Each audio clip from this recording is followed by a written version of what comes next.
Assalamu alaikum and welcome to the weekly press briefing of the Foreign Office. Let me begin today's briefing by strongly condemning yesterday's terrorist attack in Quetta. Our thoughts and prayers are with the families of the martyred and wish quick recovery to those injured. Pakistan has made countless sacrifices in its fight against terrorism. We believe that such cowardly acts cannot shake our resolve to resolutely fight the scourge of terrorism.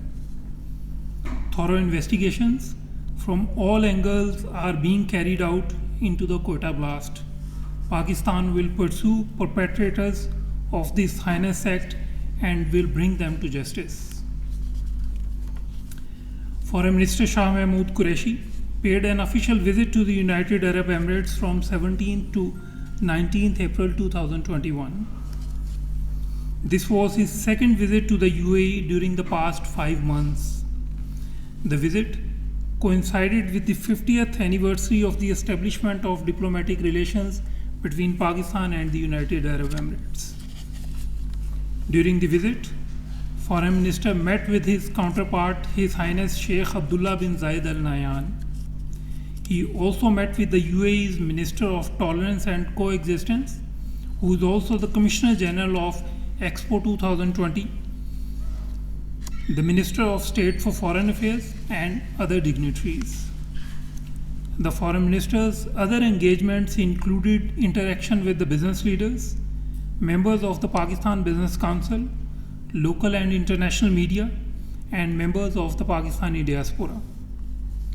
The two foreign ministers discussed the entire gamut of bilateral relations and ways to further enhance bilateral cooperation in diverse areas including trade, investment, infrastructure, energy, technology, tourism, and manpower. In addition, future strategies to provide fresh impetus to existing Pakistan-UAE ties were also discussed. Highlighting the positive role of Pakistani expatriates in the UAE's economic development, Foreign Minister Qureshi emphasized the need for further strengthening people-to-people linkages as well as removing impediments that hamper travel between the two countries.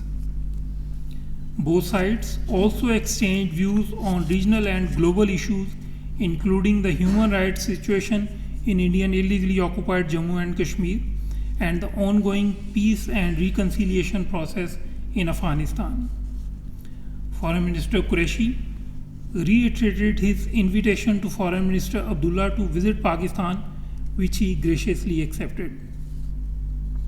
As we speak, Foreign Minister Shah Mahmood Qureshi is undertaking a 3-day official visit to Iran on the invitation of his Iranian counterpart.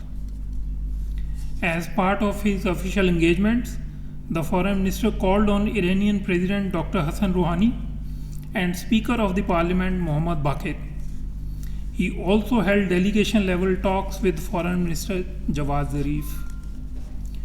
During the Foreign Minister's meeting with President Rouhani, ways to strengthen bilateral ties in diverse fields with a focus on economic cooperation and development, as envisioned by Prime Minister Imran Khan, were discussed.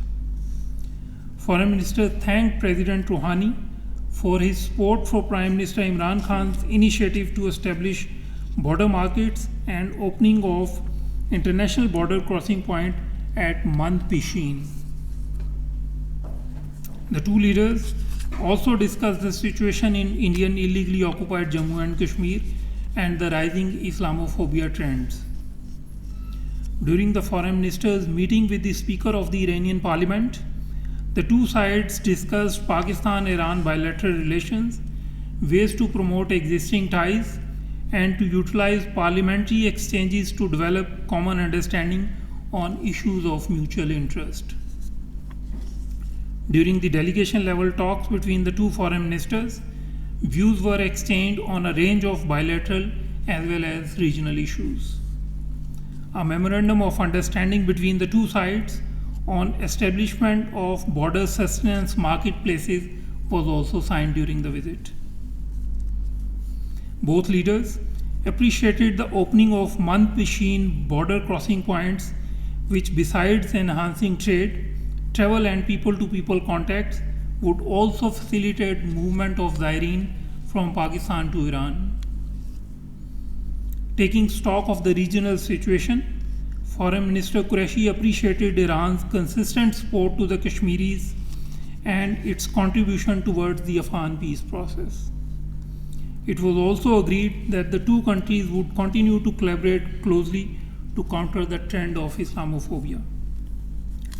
Foreign Minister Qureshi's visit to Iran is part of the regular high-level exchanges between the two brotherly countries.